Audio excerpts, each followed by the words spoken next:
Hello and welcome to some more Star Citizen. There is a load of FPS, first-person shooter, and ground-based gameplay coming to Star Citizen over 2021, and I wanted to talk about some of the additions we are getting in the short and mid-term, and what that might lead to, what we might see, what we could see, what we are going to see. Star Citizen has extremely limited ground gameplay and FPS gameplay currently. There is a sort of skeleton there, there is the ability to run around as your character and do a load of stuff in game. Obviously you need to do a load of admin and like eating and walking around your ship and traveling places on foot, and you are your character rather than your ship, and you can get out of your seat and that sort of stuff. So FPS gameplay is incredibly important to the game, but there isn't really a reason to use like ground vehicles much at the moment, except for maybe the remote ore collector, the rock, and moving vehicles around ships can be fiddly too.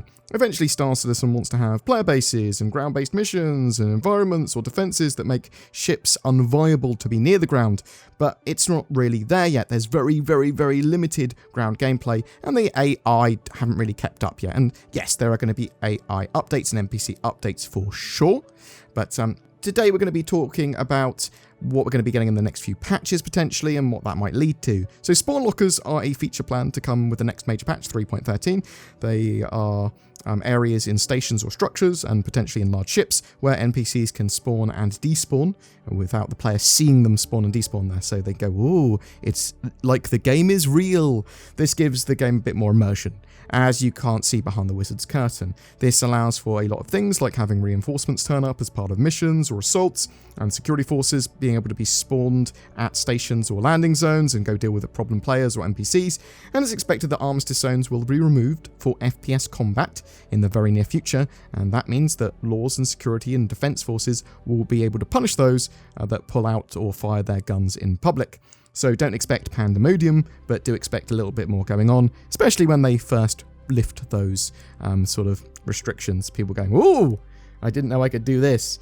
We know that there are various ground vehicle and physics improvements planned throughout the year, along with new vehicles like the Nova Tank and the Hercules Starlifter coming in 3.13 that will allow that tank to be carried to the ground. Star Citizen has had trouble with its vehicles, bugs like falling through planets in a vehicle, vehicles being janky in ships, not being able to spawn your vehicle in a ship just as when you spawn your ship, so you have to faff around getting it. Tiny rocks can cause your vehicle to flip over or to stop. The P-52 part of the Constellation, sort of new gameplay there that you can now dock and undock that P-52 as part of 3.13. That is the first iteration we actually have of vehicle in ship spawning. This will allow ships to be added as a piece of equipment in the VMA Vehicle Manager app, and we know that Cloud Imperium are moving towards this for all vehicles to be able to be placed inside a ship's physics grid, in the cargo bay or whatever, in the not too distant future.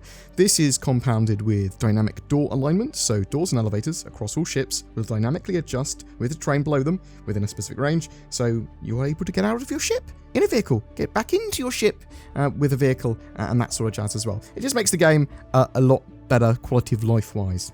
Further to general FPS gameplay as well, they're working on dedicated tools as well as modules for the multi-tool, so a salvage tool, a medical tool. With the medical tool you'll be able to heal people, and we know that Cloud Imperium want you to be able to get knocked down and start bleeding out, and you'll be able to use like medical tools to come and heal you. Ooh, I've got back on my feet, and that's pretty good. Not being able to be just always insta-dead and respawn. You go, I've been knocked out, but I'm in a party, and someone else is going to come along and heal me. But also, this could be useful for things like bounty hunter gameplay.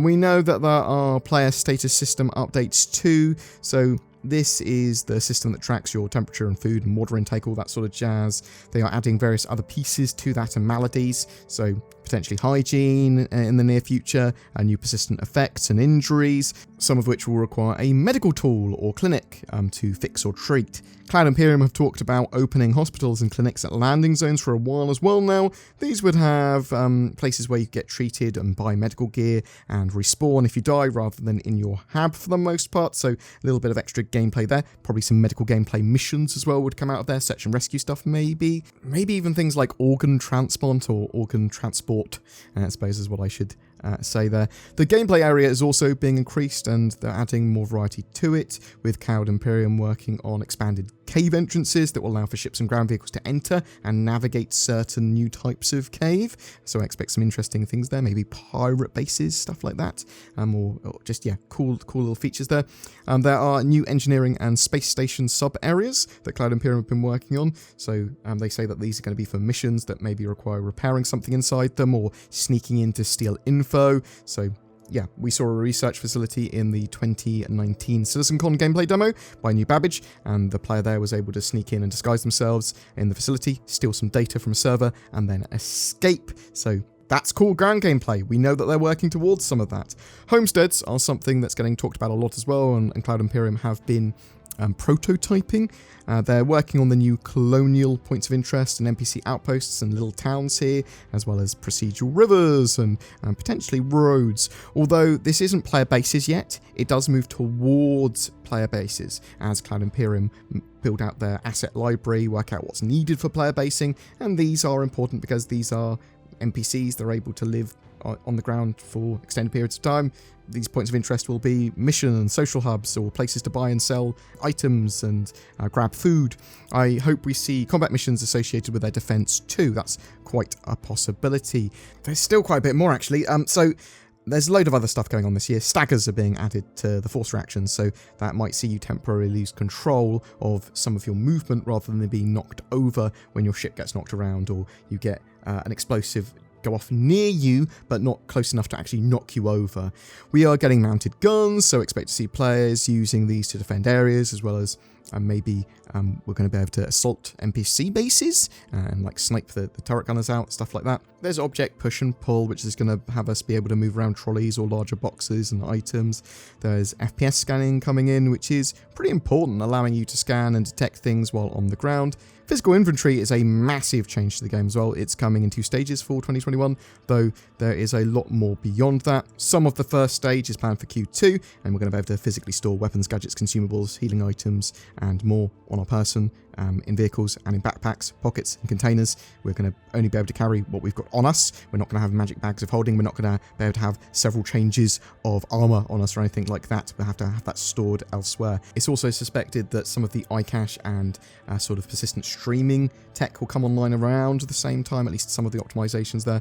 There is then new lockers and storage areas that are planned for the end of the year, allowing for a more consistent way to store clothes, armor, and items in a physicalized state, and a more robust and tactile method of storing items on shelves and attachment services. So yeah, a direct build onto the personal inventory system, and they're going to be expanding the inventory UI to include lockers, but also expect with either the physical inventory or the additions to physical inventory, the ability to loot bodies and that sort of stuff as well. So actually looting stuff is huge for Star Citizen, and that's a load more missions, that's a load more reasons to do ground-based gameplay, to get out of your ship, to go and loot things. The new landing zone Orison is going to be opening up, and there's going to be FPS gameplay opportunities there. It's a whole beautiful floating garden above Crusader. New area to explore, basically. There will be a whole host of new FPS weapons, but also general updates to customization of FPS gear, and even mag stripping, so you're about to take ammo out of other magazines. Lots of little bits there. There's a cutting tool as well that allows you to do some free-form cutting for missional, very specific gameplay opportunities, and a salvage tool, like we said earlier, but salvage tool, that's going to allow you to do hand-based salvage. That's awesome. Salvage in-game. Well, that's probably going to be pretty basic in 2021. There's more sort of traversal updates, so there's going to be player sliding, although it's not going to be like Apex sliding. You're not going to be sliding for weeks. It's just going to be very short slides. You're going to be able to shoot while you're on a ladder, and when you're in EVA, there's going to be some changes. You're going to have fuel in your EVA tanks. You're going to be able to pull yourself along as well in EVA, or use the multi-tool tractor grapple in a much more effective way. There are functional fire extinguishers that they're building out to support damage control and firefighting gameplay. Really looking forward to that, because we're going to be able to be engineers on ships. We're going to be able to be running around ships, literally fixing bits that need to be fixed and putting out fires and going, oh, we need to vent the atmosphere here because otherwise the fire's going to suck out all the oxygen anyway, and heat and So I really like the idea of that. So yeah, physical components, for example, they make sure that ships don't have artificial health balls anymore, and then you need to think about like repairing these things, especially on larger ships. Pretty much everything we've talked about there, they could have their own missions associated with them, but they culminate together for some pretty cool stuff. New caves could have pirate bases in and have like new search and rescue types of missions. Spawn lockers could have you, or lead to you being able to assault or defend ground structures or stations. If that's the case, then vehicles like the Nova tank will actually have a huge amount more use. If we can take and hold or defend an area against waves of enemies as missions, maybe like pay out every few minutes when you're holding a structure, I would love that. A reason to use the Tonk and the Hercules to carry it. That would be amazing. We know as well that Cloud Imperium are working on various events throughout the year, some of which these will make use of ground-based and FPS gameplay much more than others. Even in Xenothreat we saw the cargo part of the mission. Actually, they were trying to have some cool stuff going on. They wanted you to go onto these Starfarer wrecks and shoot all the pirates on board and then collect the cargo and move it across and take it to Jericho. I mean, that's at least some relatively good use of FPS gameplay mechanics. I mean, it's not proper ground-based gameplay with ground vehicles and stuff like that, admittedly, but the more the better. And this is sort of was an early taste with Xenothreat. It is my expectation, though, because so much of this is coming with 3.13, or at least planned to at the moment.